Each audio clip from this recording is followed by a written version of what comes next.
it's breaking down the old ways of direct money. I buy this from you and you give me a service. That's completely breaking down now. It's such an exciting time because we're literally reinventing everything. And then, so everything becomes a business, even if there's no obvious way right now that you're monetizing it.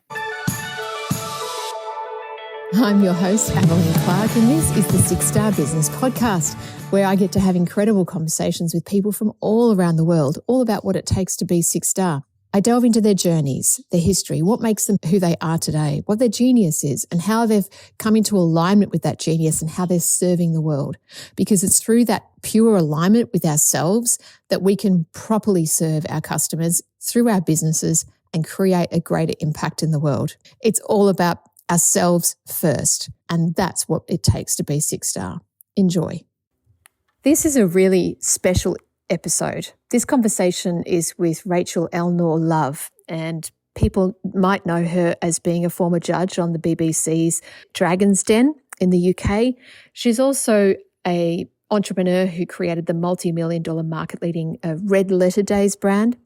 She's a published author, a business speaker, a mentor. She's a creator of a number of different businesses and ideas. And more recently, she actually founded a new party called the Love Party, which has turned into a movement. Rachel is a busy lady. She's an amazing lady. She brings all of her years of experience and her personal evolution into a knowing that provides us with insights and grace and an invitation to step out of the old paradigms of business and how we can look differently at living, at doing business, and what it means to co-create, what it means to be in alignment with nature, with ourselves, with humanity. And I think that's what people now are looking for, even if sometimes we're not consciously thinking that. But this is one of those special conversations, and it might stretch your thinking, your beliefs. Yet I invite you to be open, and it's an invitation to soak in the graciousness, the wisdom, the love, and the lessons and the learning from Rachel Elnaugh-Love. Enjoy. Hello, and here we are. It is another wonderful, glorious episode of 6-Star Business Podcast, and my guest today is the lovely Rachel Elnaugh. Have I pronounced that correct, Rachel? It's Elnaugh. And actually, my name now is Rachel Elnaugh-Love for reasons I'll explain later. Good. And I'm looking forward to delving into that more as well. Thank you so much for being my guest today. I'm really honoured and grateful for you agreeing to share some time with me. Yeah, it's beautiful to be invited. It's 7:30 a.m. here in the UK, so quite an early start. But I know you're in New Zealand, so... Yeah, well, actually, I'm in Australia, but that's okay. It's the thing is, it's good for me and you that we can connect. And I love having guests from all over the world, and we're always doing things at odd times. And so, yeah. Thank you. 7:30 in the morning. Well, nice and fresh. Yes. So let's. I'd love to get to know you better, and for the listeners as well. And I always ask a few questions up front so that we can learn more about you. Would you be able to share with me whereabouts you are? I mean, I've already kind of, hinted at where you are, but tell us where you are in the world and who you serve, and how do you serve them? Yeah, well, I live in Bakewell in the Peak District in Derbyshire in England, UK. And it's a very beautiful, pristine, peaceful part of the world. And I was kind of drawn here by my second marriage and my children have grown up here. So I'm kind of very rooted in the Peak District. So before that, I was in London. So I was very much sort of in the program, in the false matrix. And my background was very much business. I grew up above my dad's shop, and then I went into accountancy and specialized in taxation of entrepreneurs, started my own business, and built that up, into a multi-million turnover brand. We might talk about that a bit more later. And so I was very much in that world of business in London. And I've very much unplugged from that, and moving up here has kind of allowed me to evolve and to drop from that place of being in the false matrix, much more in tune with nature and in the heart. And I know this is a theme of your podcast. So it's been interesting to make that journey and to uninstall a lot of those old corporate programs, you know, on the way. I haven't said who I serve, but increasingly recently, I've kind of widened from just being about business into kind of what I would call full empowerment. And this started through going a bit into politics. And even then we decided actually politics is not the route. It's much more about a movement, a freedom movement around liberation, opportunity, vitality, and empowerment. So I'm previously, maybe I was much more about empowering people towards business success, but I'd say I'm much more now a kind of full range mentor, coach, champion of people aligning to their sovereign rights, finding their power, coming into like abundant health and flow, and being in tune with the universe and the universal flow. Because when you're in tune with that, life starts to become much more effortless and things magically manifest, and you don't need to be pushing and hustling and struggling, you know. And in fact, if life is a struggle, it's a sure sign you're doing something wrong, in my experience. So everything you're saying is like, you know, it's resonating so strongly. And I hope the listeners listening to this are probably smiling as well, thinking, yeah, Aveline will love this. No wonder she's got Rachel here. And I can't wait to delve more into the journey, and also, I guess, the points along the way that brought you from the big business of London to here. So I guess it's a great segue. I mean, now I like to ask my guests, you know, to tell me about the journey. So tell me about the journey as big or as little as, or as detailed as you'd like to share, that's brought you from where you were back then to where you are today. And I'd love to, you know, hear more about that. And I think it's because I just feel like your journey is very, it feels, I don't know that it's, I don't think representative is the right word, but certainly insightful to share with people what can happen and how you've made that transition from, you know, what you call the false matrix and into this wonderful heart-centered connection with everything, which we've heard about before, but from other guests, but this is, you know, your story. Love to delve into this some more. Yeah. Well, I would quite like to go back to those early business years, because I do feel that, you know, our childhood has such a huge imprint on our life. And I'm also professionally trained in trauma healing. So I kind of really get that those early imprints and early memories, whether they're good or bad, have a massive impact. So very frequently business is actually more of a healing journey than anything else. I've really come to learn that through my own journey and through mentoring people. But, you know, I grew up above my dad's shop. So I was in business from the earliest age, you know, down helping my dad, sorting things out, doing little gift stands. So I really got the connection between creativity and profit and money. And I really got the connection that if you create something, I mean, it's all very well to create something that you personally like, but when you create something that has appeal to someone else and money then will flow to you, that is a kind of really key link to me, because I see so many people in business who they are doing what they love and putting stuff out there that they've created and sort of pushing it onto a largely unsuspecting audience. Whereas it's so crucial to adjust, adapt, and create to satisfy a demand, you know. And that's the magical thing, because when you hit that sweet spot, in my experience, a business can go from really struggling to just the floodgates open and people just love it and they want more and they tell their friends and everything just snowballs effortlessly. So it's kind of finding that sweet spot for me, which is the holy grail of business and marketing.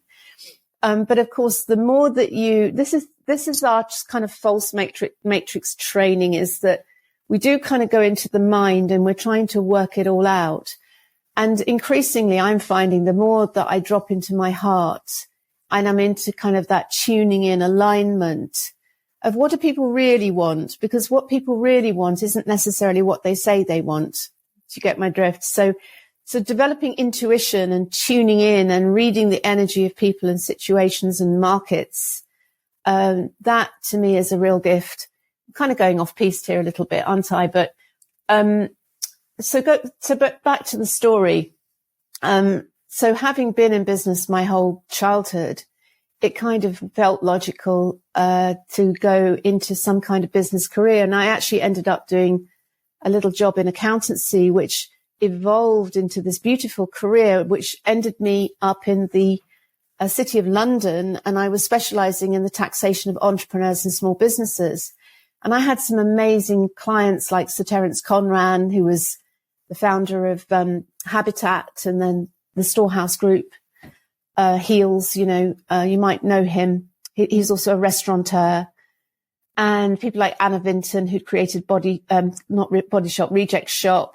And it was in that era of the sort of 80s and the late 70s when Anita Roddick created Body Shop in the UK. And then you had Debbie Moore created Pineapple. So it was the kind of rise of the businesswoman. And we had Margaret Thatcher coming in with this whole opening of enterprise and business in the 1980s. So it was a very exciting time to be in the City of London. And of course, I just thought, I don't just want to do taxation of entrepreneurs. I want to do my own business. So age 24, I set up Red Letter Days. And the idea was to create an experiences company, a gift experiences company. So you would give someone a red letter. And in that red letter could be anything from a health spa day to a trip in a hot air balloon to a trip into space, which was our kind of ultimate $10 million experience, which no one ever bought, but it was the kind of purple cow that attracted a lot of publicity. So there was a magic to this Red Letter Days concept. And looking back, I realized it had an even deeper spiritual significance because a Red Letter Day was a saint's day on the calendar. And so it'd always be printed in red, a saint's day, a special day. And so it did have a kind of spiritual, mystical kind of theme. But anyway, so I created this company, Red Letter Days. And to be honest, we really struggled for the first 18 months and nothing was working. And, I came so close to giving up and that first 18 months can be very, very desolate. But luckily I asked for help and, I was still kind of freelancing in accountancy and my boss, I said, I've got this great business idea. I just don't know how to unlock it. And he introduced me to one of our clients, a guy called Barry Davis, who was an amazing marketing guy and a designer. And he just really taught me so much about marketing and about the importance of that immediate impact that is the decision between whether people read on or engage with your site or just click out or move on. And back then it was called the kind of 7-second sizzle. I suspect now it's probably the sort of 1.5 second sizzle where you have to kind of grab people.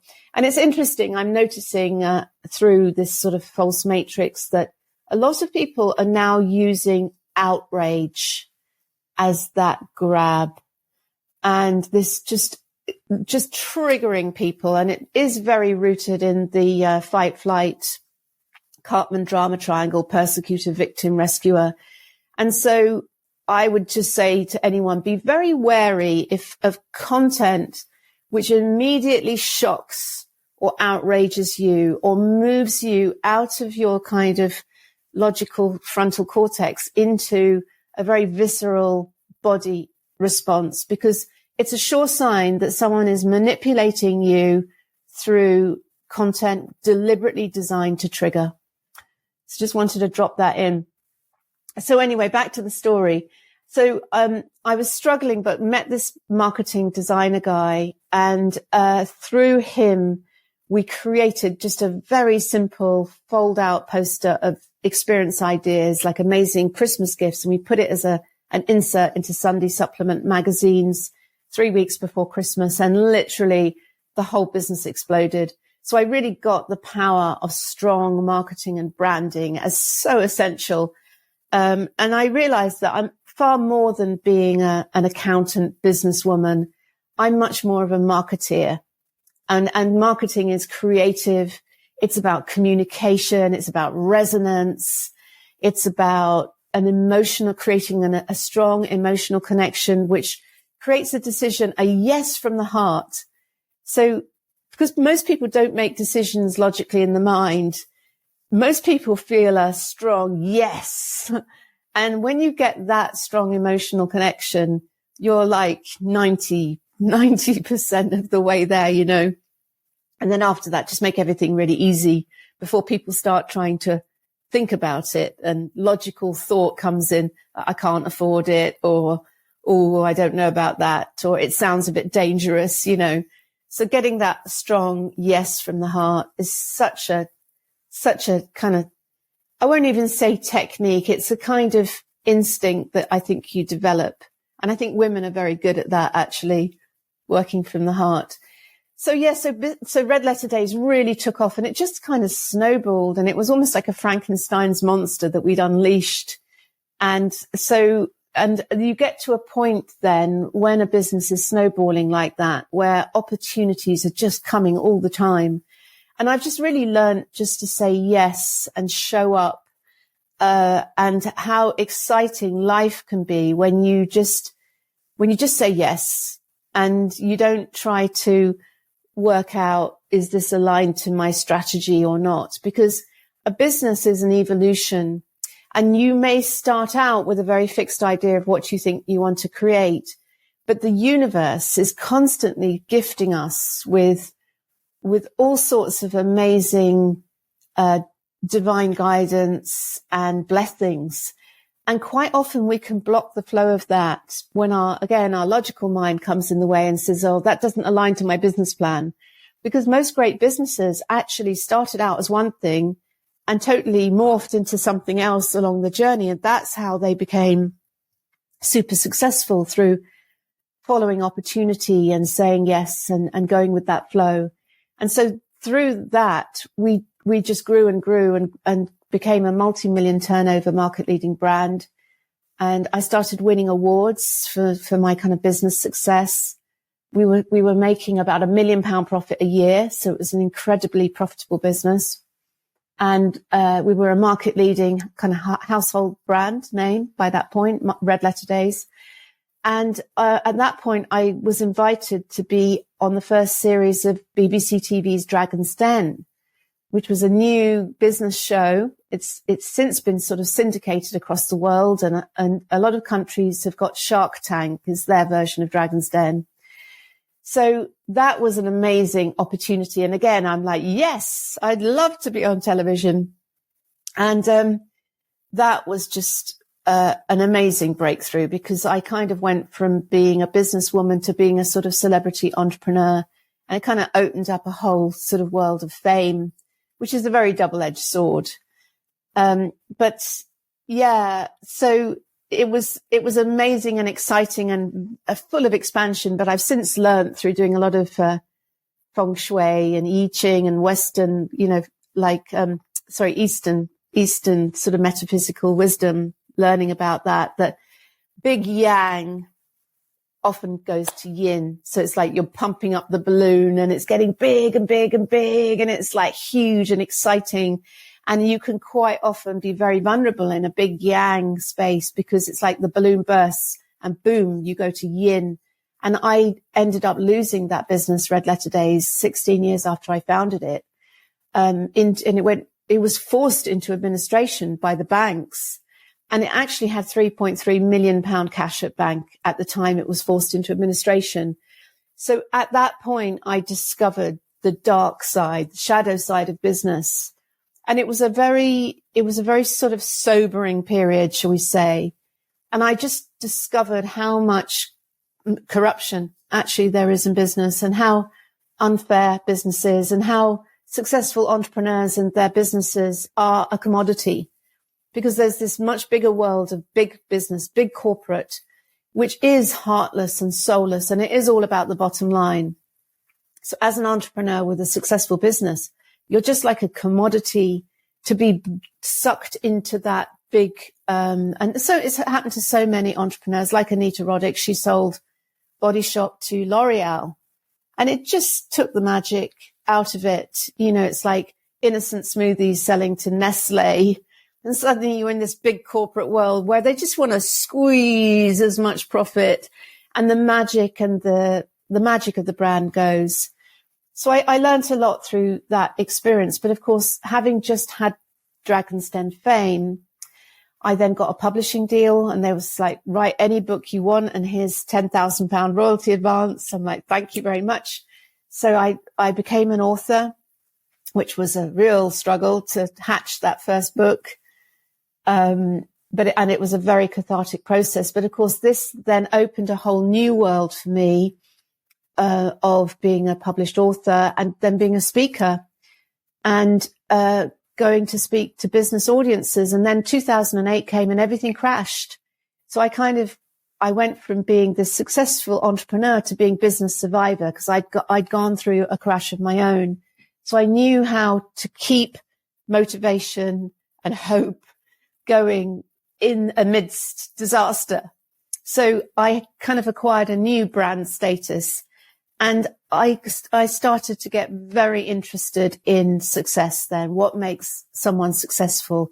How to stay motivated, how to manage your motivation, how to keep going, even if you've got no money, you got nothing, you're wiped out. You know, how do you still keep going? And so that led me on a whole other journey, getting interested in mindset like NLP, Tony Robbins, then getting interested in the law of attraction like Abraham Hicks and The Secret.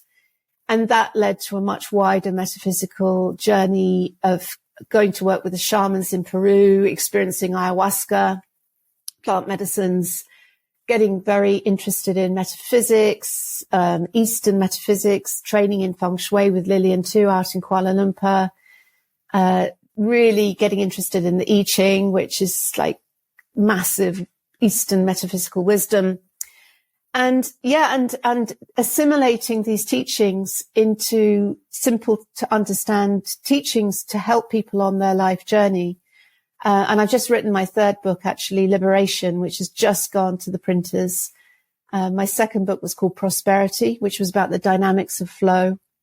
And so this book, Liberation, goes one step beyond, which is really about how to break out of the false matrix and all of that conditioning, which takes us into pain and suffering and fear and depression, and how to clear that trauma and all of the grief and the shame that can sabotage you at every step of your journey. So how do you clear the cache of that and liberate yourself from this false matrix so that you can connect to that infinite intelligence and really live life from that place of cosmic flow, of divine guidance, of being a channel for a greater power.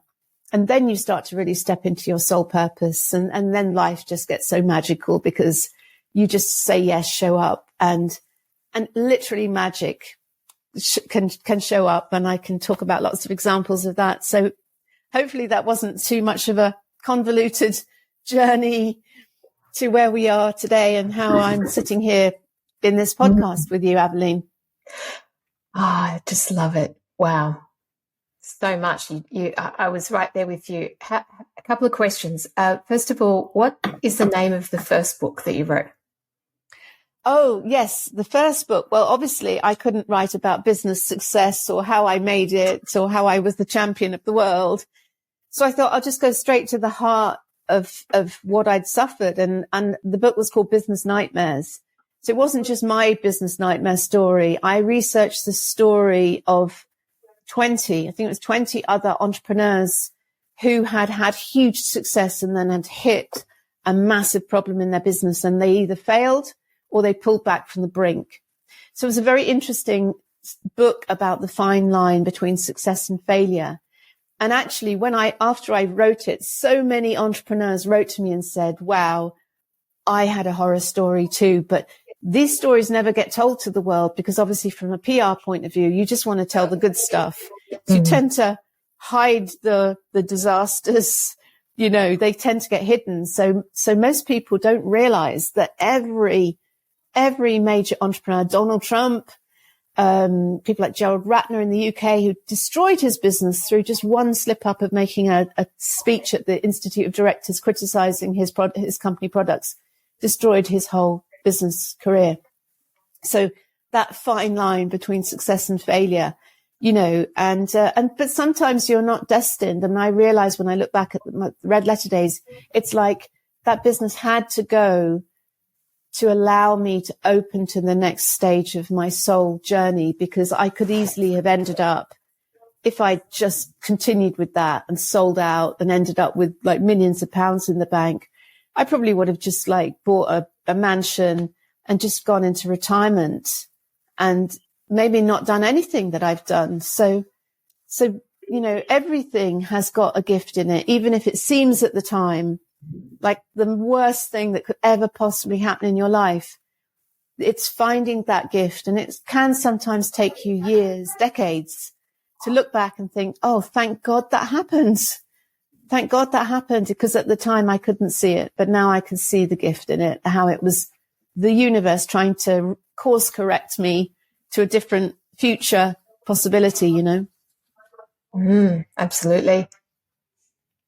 And as you were telling your story, I was really in awe and just so enjoying it, and seeing how you really have allowed the listened to what the universe has sort of gave you, like what the experience was, and learnt from that and continued on that journey. And I love the way early on you said, when an opportunity came to you, you said yes.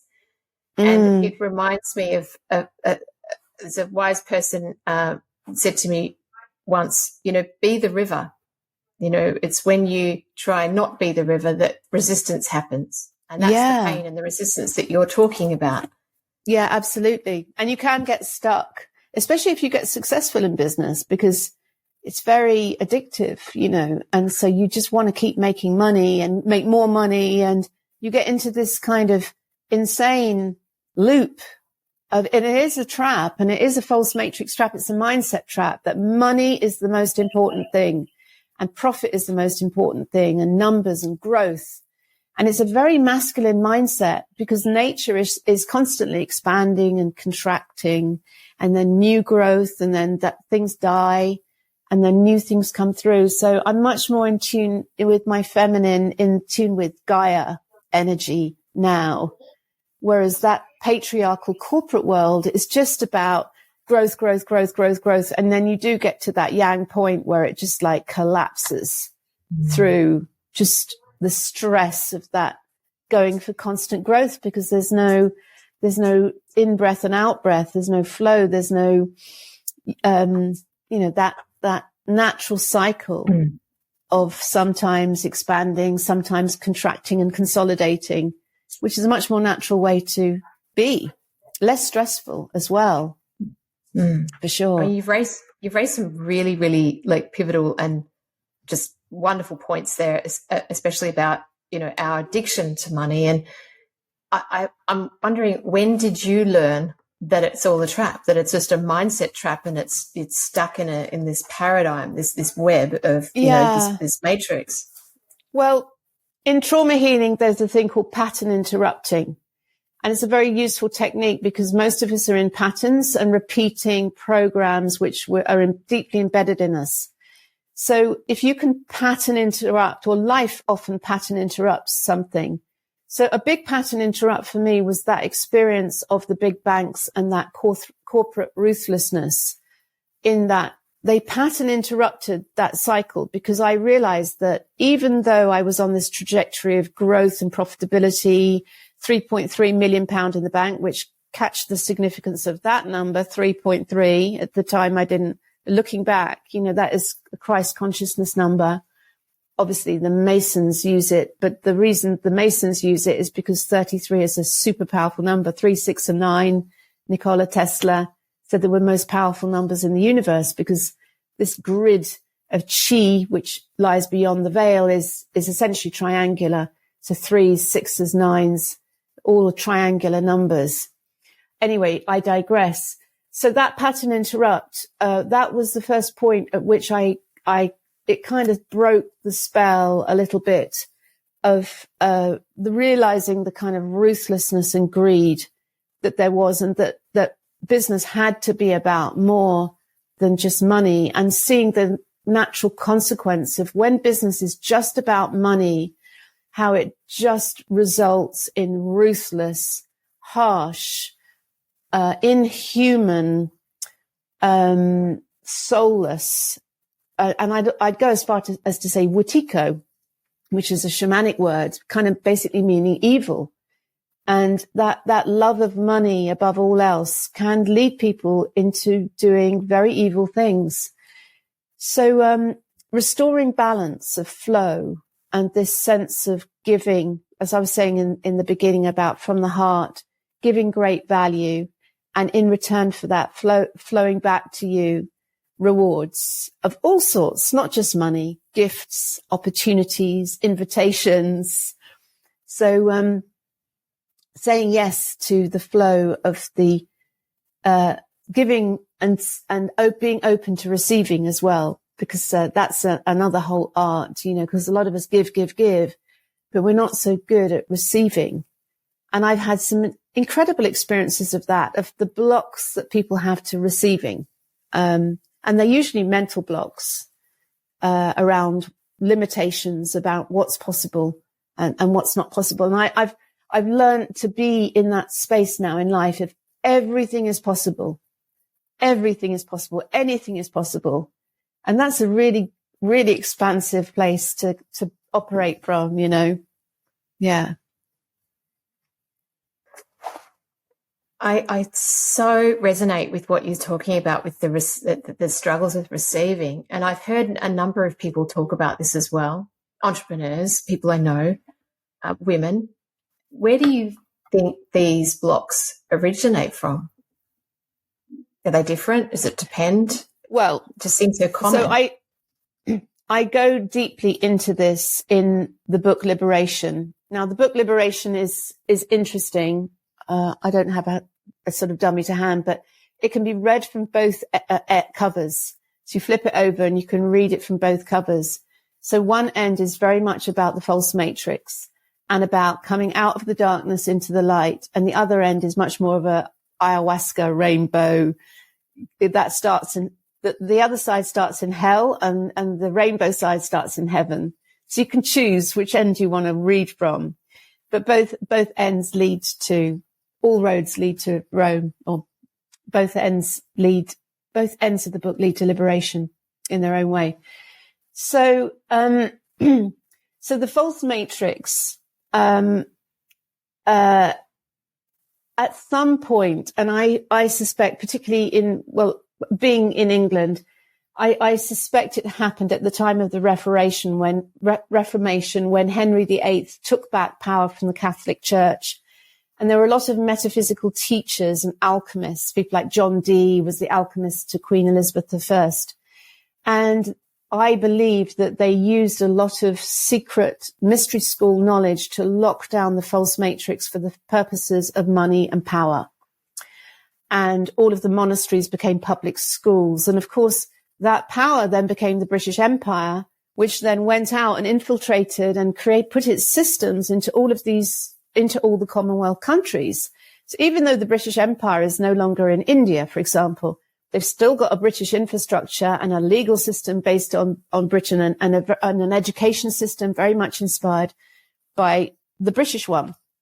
So this false matrix basically locks down the 3D reality, and it sorts people into kind of two categories. Leaders, the 1% leaders, public school educated who go to Oxford, Cambridge, who become the judges and the CEOs and the politicians and the prime ministers.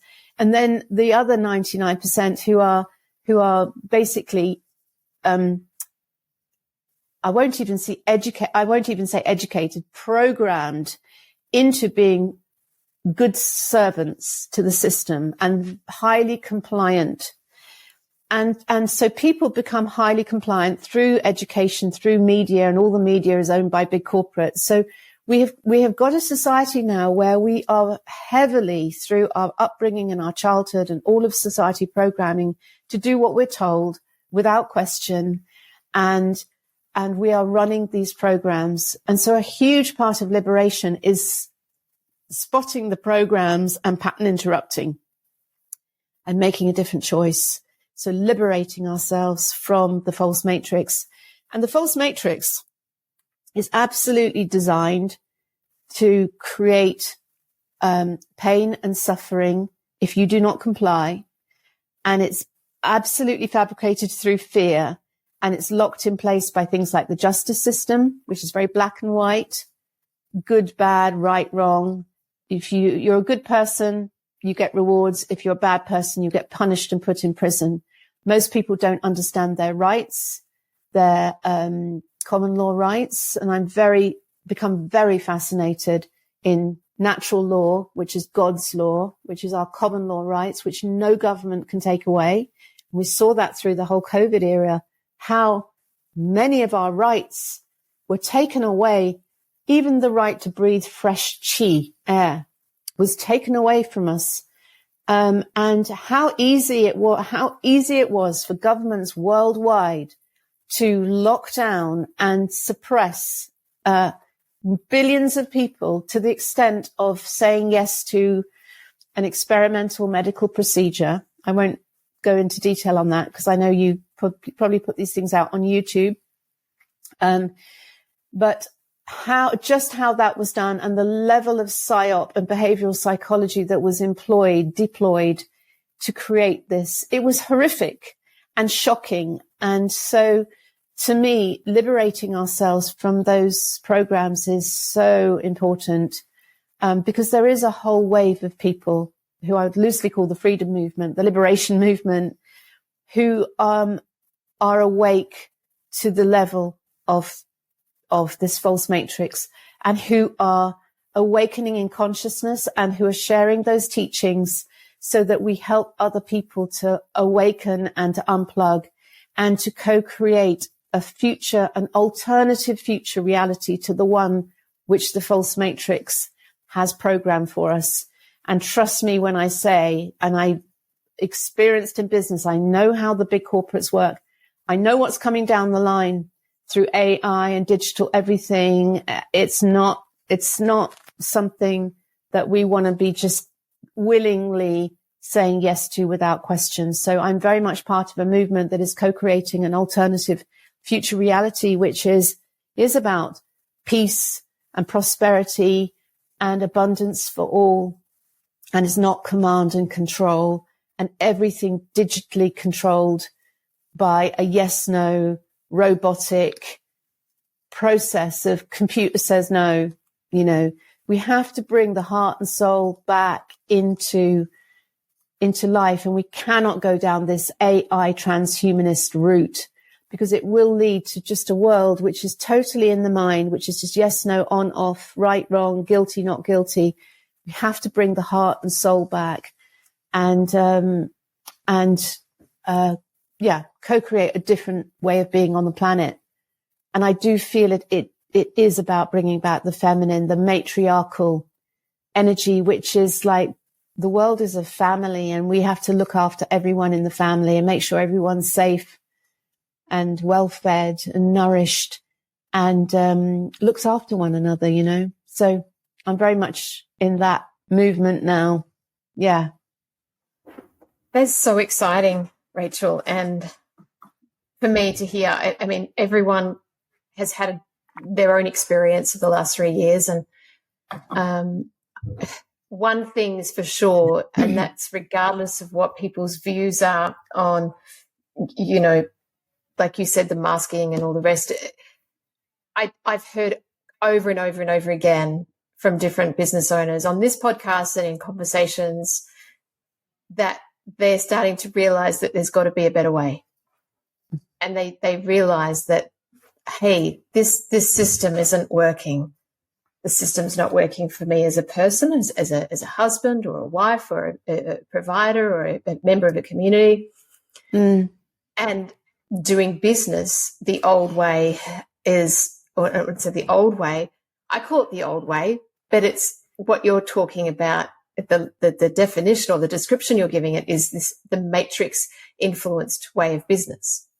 And we are quite influenced from the corporates, even though in the small business world where it might be, we might have a couple of employees or even up to 100, it's still that small business arena where we have influence over the people we work with. And I think there's so much power that we have to lead from a different place. Yes. And do business differently. And that's what I'm really passionate about. And that's what I'm really resonating with what you're talking about. I'd love to hear your thoughts on how this can, I guess, be something that small business owners can really learn from and take on. Yeah. Well, this is the thing is when you talk about business, there's this sort of idea that business is this box. So I've created a business and here are my employees and here's my products and here's my customers and here's my offering and here's my website and out I go to make some money.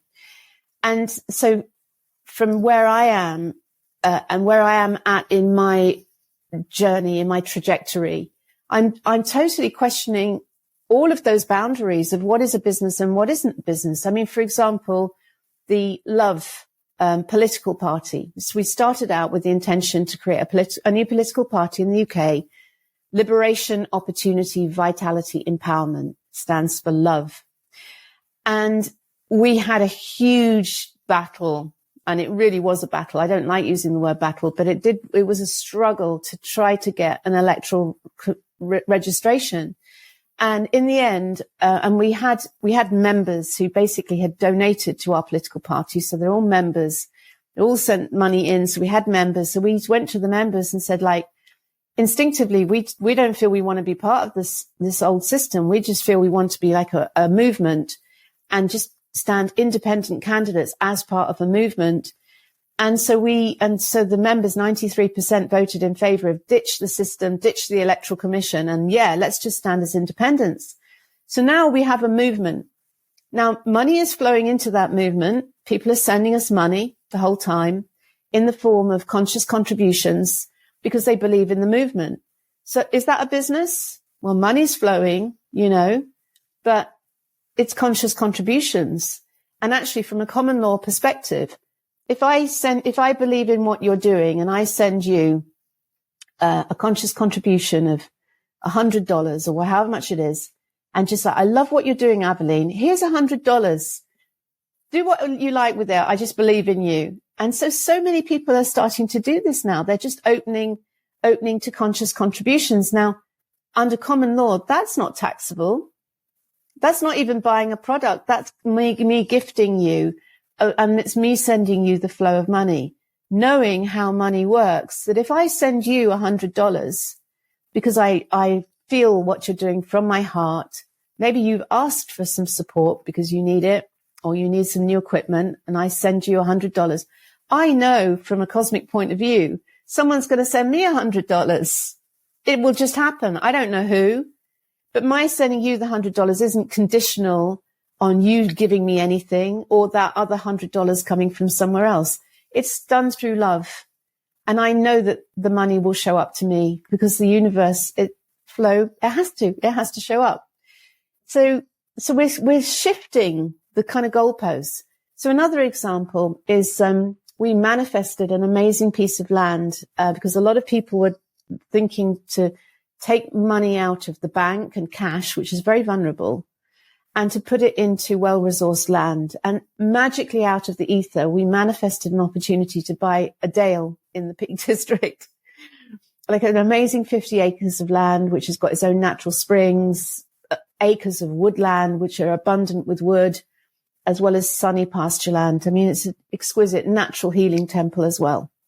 Pristine, no light pollution, no noise pollution, just incredible.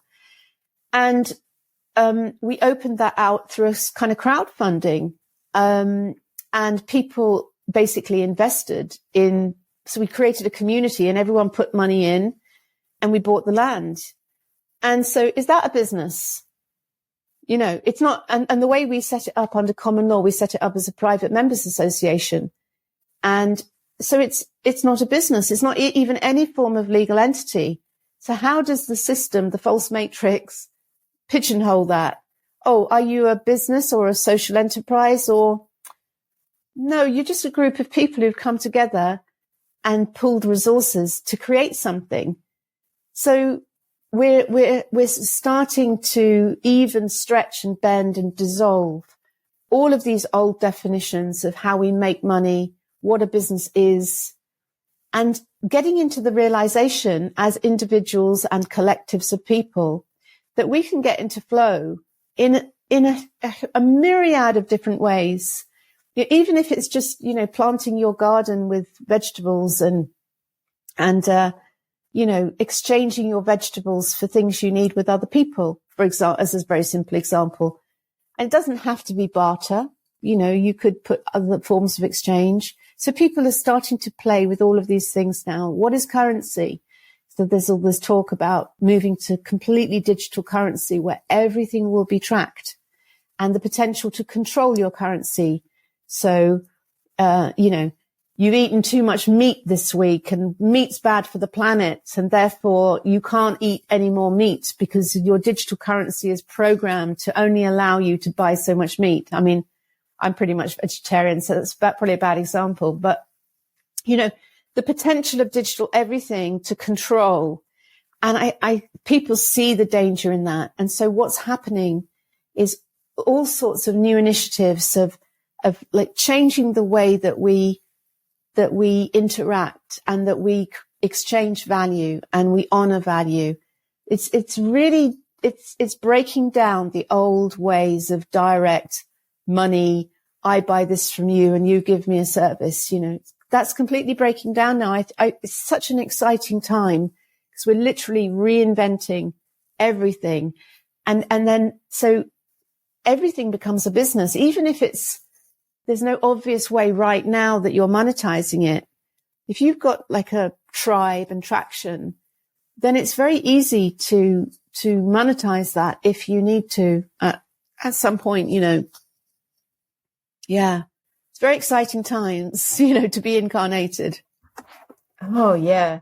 I've seen a lot of what you're talking about around me. I live in an area in Australia where near Byron Bay, and there's a lot of freedom people here, and often they call me in to help facilitate different ideas and groups, and I do that kind of quietly. They know I'm the kind of more business type, and I have a business head, and they enjoy bringing me in to help with things, and especially with the Indigenous conversations that we've had between them and the locals. And it's so interesting what you're talking about, because I think even a few years ago we weren't even like open to this, and I know this might challenge some people, because it's like, but hang on, I thought that if I went to school, went to university, you know, got a good job, and then bought the house, got the mortgage, had my 2.3 kids, and then, you know, it ticked all these boxes, that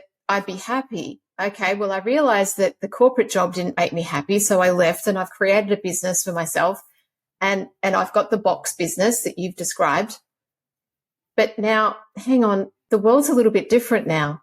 You know, and I feel that some people are might be in this place of a little bit of confusion, as in the rule book that they read up front or that they subscribe to isn't working, or they're not believing it, or it's failing them now. And how would you talk to that, or to that person that's sort of in that space? Well, you see, this is the thing, the trap that has been created for us is a very beautiful golden cage. And I totally fell for that, of like, yeah, get a good job, work your way up through the career ladder, get a house, get a mortgage. Oh, I've got a mortgage now, so I've got to go to work. But I've got children now, so I need a bigger house, so I need a bigger job and a bigger mortgage, so this is, and then you find yourself, you have to go to work because you've got to keep yourself afloat because you're in the trap. So quite often we are deeply in the trap before we realize, and it's often challenging to extricate ourselves. And the obvious next step is to create your own business, thinking you'll have more freedom. But frequently people find they're working like 100 hours a week to earn even less money than they were in the big corporate, because the big corporate world, it's got its rewards, and it will, give you the rewards provided you comply and you turn up at 9 and go home at 5, or do your chargeable hours or whatever it is in whatever business, or get your output. So it's a massive trap. And one of the things that it really brought it home to me when I was campaigning I stood for the local council elections, as sort of cutting my teeth on standing in politics. This was back in May.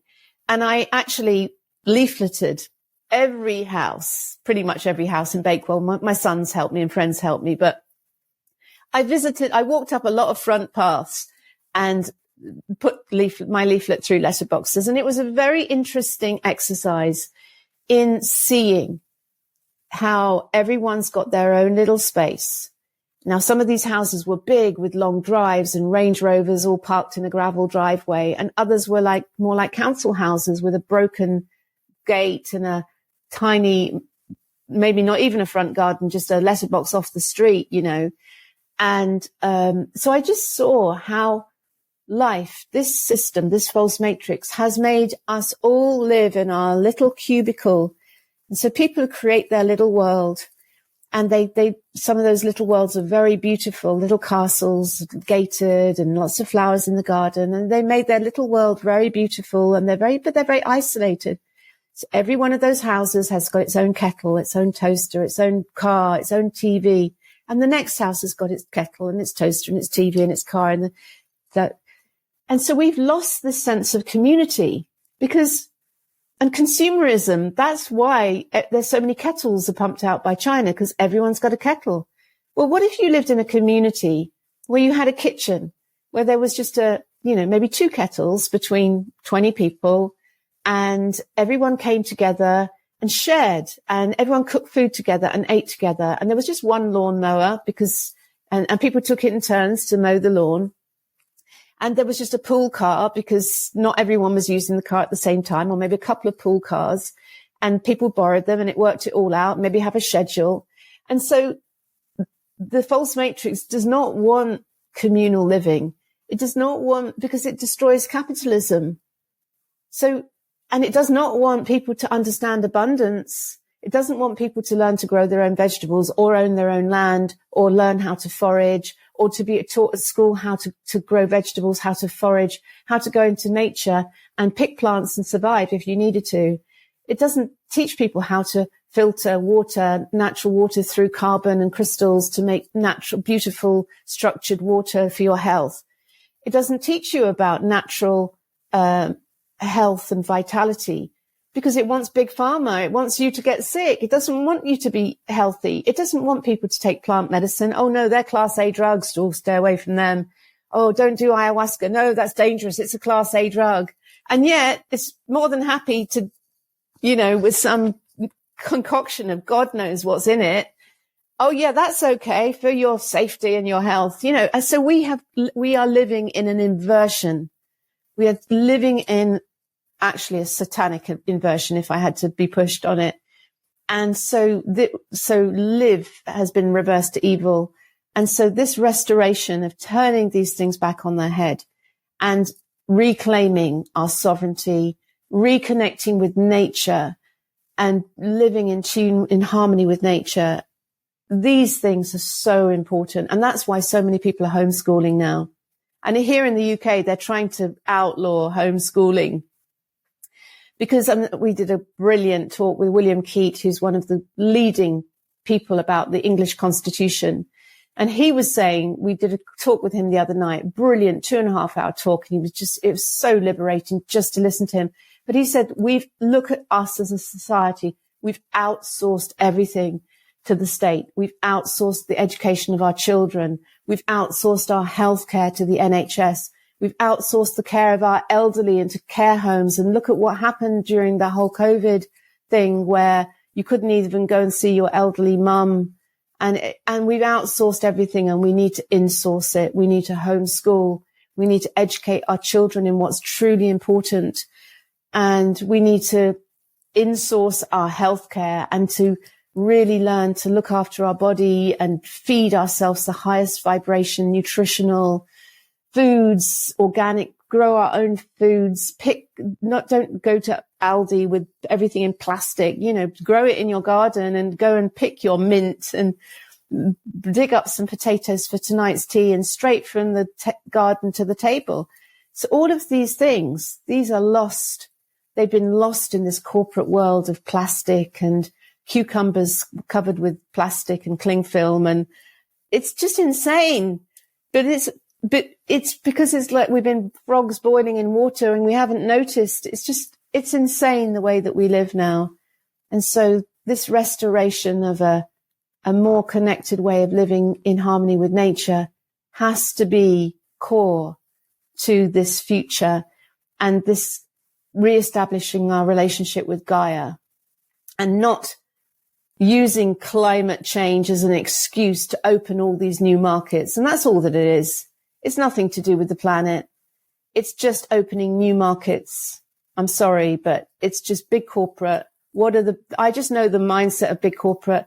What are the new big markets that we can make a lot of money? Because we've exhausted all the other ones. So people control, AI, digital everything, digital IDs, CBDCs, programmable everything, infrastructure, CCTV everywhere, facial recognition, policing with AI robots, drones. Oh, that would be good, wouldn't it? Police drones to control everyone. Oh my God, we are heading into a transhumanist nightmare future driven by big corporate and capitalism. We've got to unplug and stop this. We've got to stop it in its tracks and course correct. And I do believe there's a lot of particularly women and very evolved men as well, the evolved masculine, who are co-creating a different, a different possibility, a different alternative future reality, which is, it is a new golden era, so there is a great awakening going on. And it's exciting. It's very exciting as you speak. I'm excited. I love hearing this. I know that some of our guests have heard, actually a previous guest talked a little bit about this, and he's homeschooling his kids. And I feel like more and more people are starting to awaken to these things and realizing, hang on, this doesn't fit. It doesn't work. And the one thing I'd say to those people listening who might be challenged by something that you might have said because it's new or they've seen it in a different light from the media, remember that we've all been programmed, right, from this matrix and from our education system, from our society, the media. It's constant programming. And all we've got to do is step out and, like you say, unplug and then get some perspective and tap back into real nature and who we are as humans. And as human beings, we need to be in community. That's how we thrive. And we know that. Absolutely. Our social scientists have proven that over and over again. So I love what you're talking about and the movement that you've spearheaded, the land that you've been able to crowdsource fund for all those people. It's amazing. I've got a question now. It was on my mind, and then you started talking about, you were inadvertently answering the question. But, from the perspective that, say, the average listener of this is a business owner, they might be looking at ways to do business differently or feeling that they need to do their business differently, but largely they're still in the trap. It's like, holy cow, how do I unplug? And you've answered that. You've talked about that. What about the people that haven't yet been programmed, whether it's our children? And I think about my daughter. I have a daughter who's in her early 20s, and she hasn't got a mortgage yet.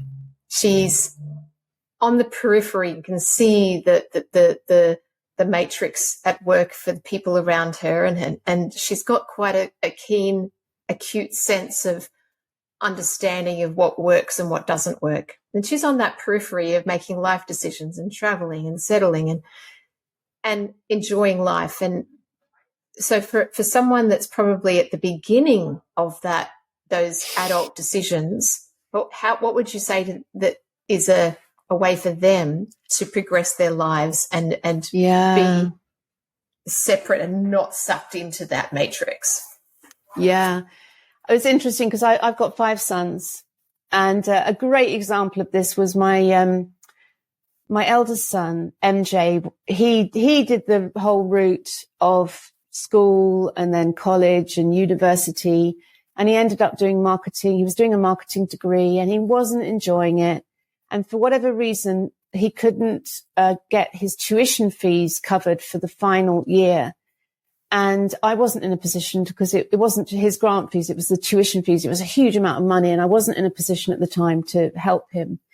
And I just said to him, do you love what you do? And he said, well, no, I don't. I said, well, what would you love to do? And he said, music. And I said, well, why don't you do that? And he's like, well, there's no money in music. So can you see the limiting mindset? There's no money in music. I can't do music. There's no money in music. I said, well, are you sure there's no money in music? Because loads of people make loads of money in music.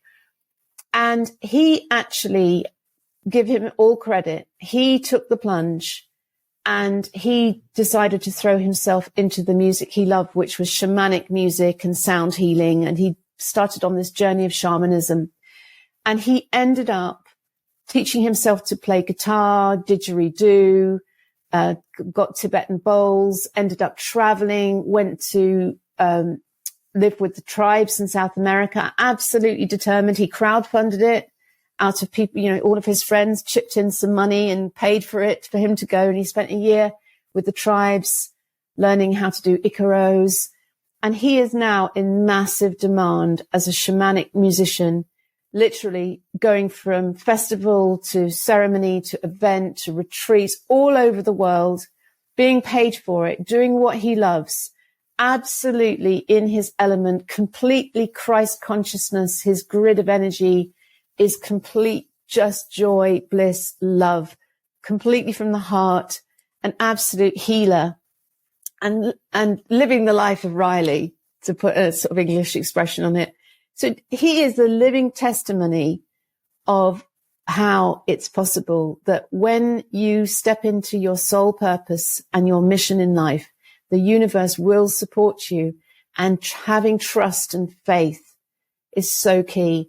And I just know, just going back to my other boys, the one of the great things is that because of people like Joe Rogan and Aubrey Marcus and podcasts like yours, and there's so much incredible content, it's difficult. It's much more difficult for the system to catch these youngsters in the false matrix trap, because they see through it and they're starting to question everything, and they're starting to open to Christ consciousness and their metaphysics, and is the earth flat or is it round? And they're questioning everything. Did 9/11 really happen, or was that a setup? So it's so good that, so I just don't think it's so easy for the false matrix is running out of ways to trick and trap our children. And I think we see what's going on in the education system with a lot of this, transgender stuff. It's like, wow.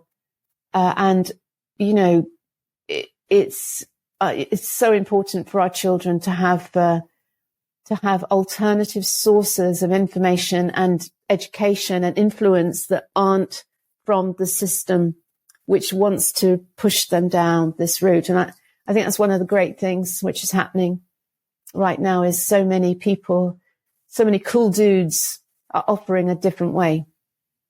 And they're much more inspiring than your school teachers who just like sit here and read this book, Absolutely. I'm homeschooling my boys at the moment, and whilst it's been challenging at times, I don't regret it. They love it. And it's my goal that they, end up in a few years' time, when they start making those decisions about their future, that they make those decisions from their soul, not from what a system tells them to do. And that's my goal for them. It's very important. And I love this. And it's, okay, this might be seen as this is a business podcast, but actually business is about people. And I think you really beautifully explained that earlier. what is business? Well, business is an expression of us. Yeah. And human. Increasingly our soul purpose, because when you start aligning your business to your soul purpose, which reveals itself, and the more you tap in, but the more you align your businesses or your activities to your soul purpose, the more effortless life becomes and the more magical things show up and flow.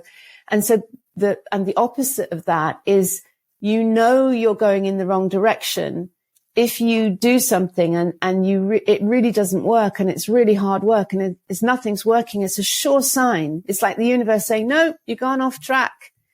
You're not flowing. So it puts blocks in the way. It's like, go back to the roundabout and choose a different exit because you've taken the wrong turn. And, so it's a fine line, because obviously there is something about determination, persistence. But to me, determination and persistence isn't just pushing harder when a door's shut.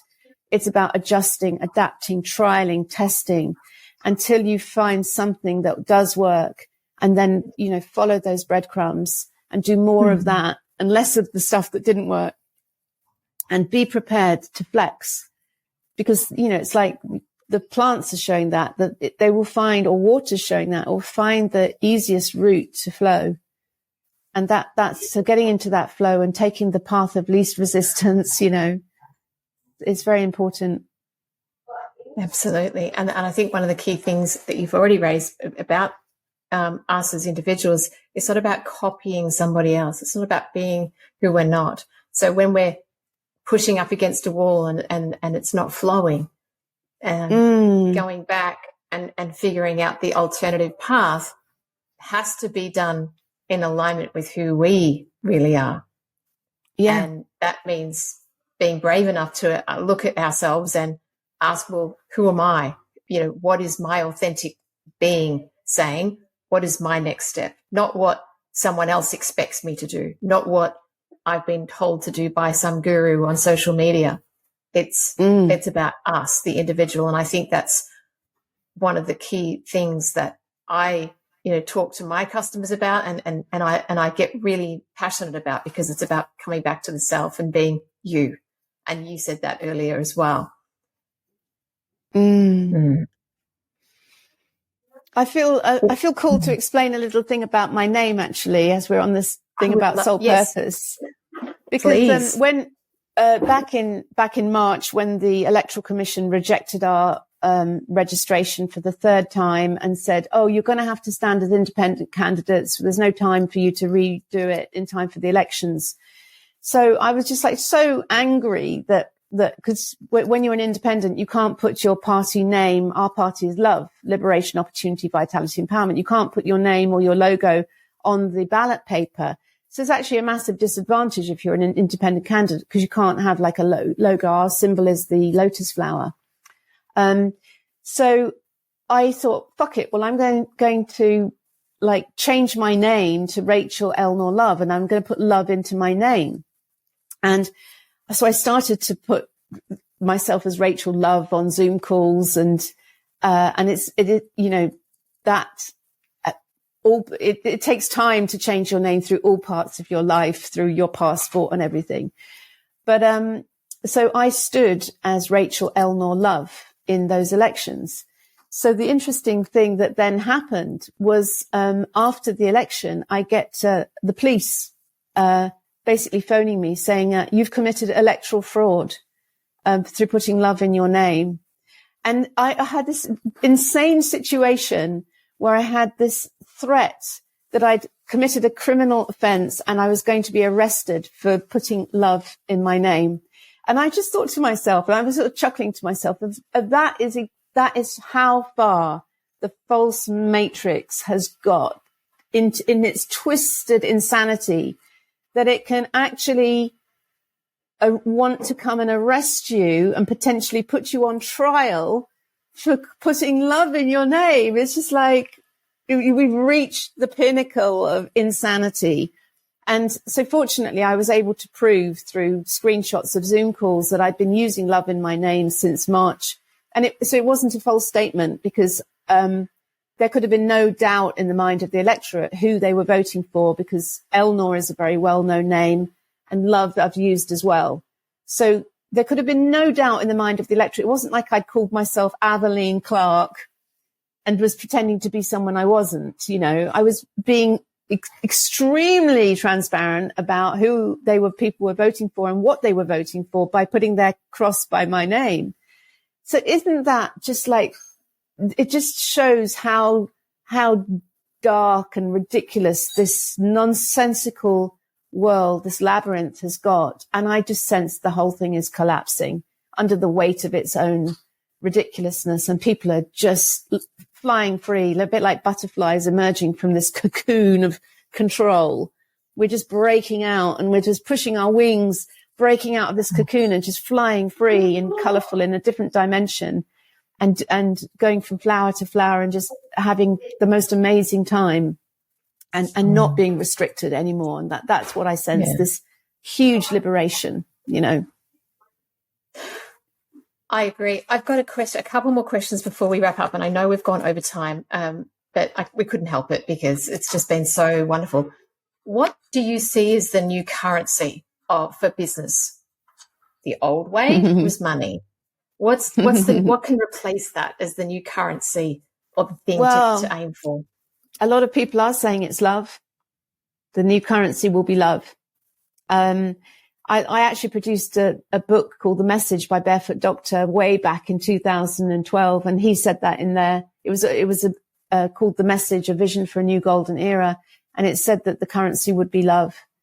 And so I do feel that we are moving. We're not there yet, but we're moving to a place where people are sending money because they love the product. They love the service. They love you. They love what you're doing. They love the cause.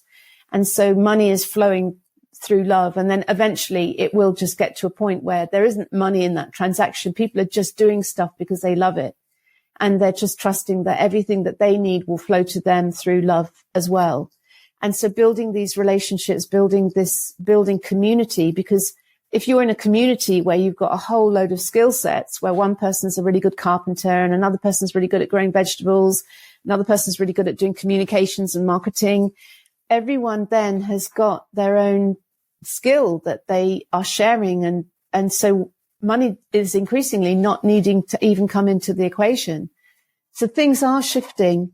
And so that is a really beautiful thing to think that could be the currency. And in fact, actually within the Love Party movement, we have been thinking about creating our own bank, the Love Bank and the Love Coin, and to do something just as an alternative so we don't have to just have one option of a CBDC. And I know there's lots of things like Bitcoin and all of the rest of it, but, these are interesting times where literally everything's up for grabs in this future reality we're co-creating. Yeah. So let's create it with that conscious awareness and coming from our hearts. Yeah, absolutely. In closing, is there some way people can get in touch, or is it with you, Rachel? Is there something you'd like to offer the listeners? So my website is rachelelnaugh.com. It's still my old name, rachelelnaugh.com. If you're interested in the love movement, it's vote-love.co.uk. And if you're interested in getting hold of my book, which has just gone to the printers, it's coming out in September, that's actually at source.tv/liberation. And all of those links are on the rachelelnaugh.com site. So, and also details of our community, which is lovecrestbrookdale.com. So, rachelelnaugh.com is the main place where you'll find all those links and everything that I'm involved in. So, yeah. Awesome. Wonderful. Last thing, if there's one piece of golden advice that you'd like to leave our listeners with, what would that be? Oh, well, it has to be follow your heart. Yeah, absolutely follow your heart. Drop from mind into heart. We'd start every meeting we do within our groups. We didn't do it together today, but I'd kind of already was in that place of just dropping from mind to heart into the full power of the now moment where because that heart connection is our connection to all that is, and that the infinite intelligence that creates universes. So absolutely being in the heart, living from the heart, speaking from the heart. You can't go wrong. So powerful, so beautiful. What a absolutely joyous message. I'm so grateful, Rachel. Thank you. Thank you from the depths of my heart to yours. And I felt your heart from the moment we started talking, even in the green room. So whilst we didn't do a heart connection, thing, I already felt it. It was like, wow, she's kind of natural. So, yeah. So cool. Wow, well, thank you, Aveline. Yeah, thank you. And thank you so much. Thank you for the invitation. Thanks for being here. Much love. Okay. Lots of love.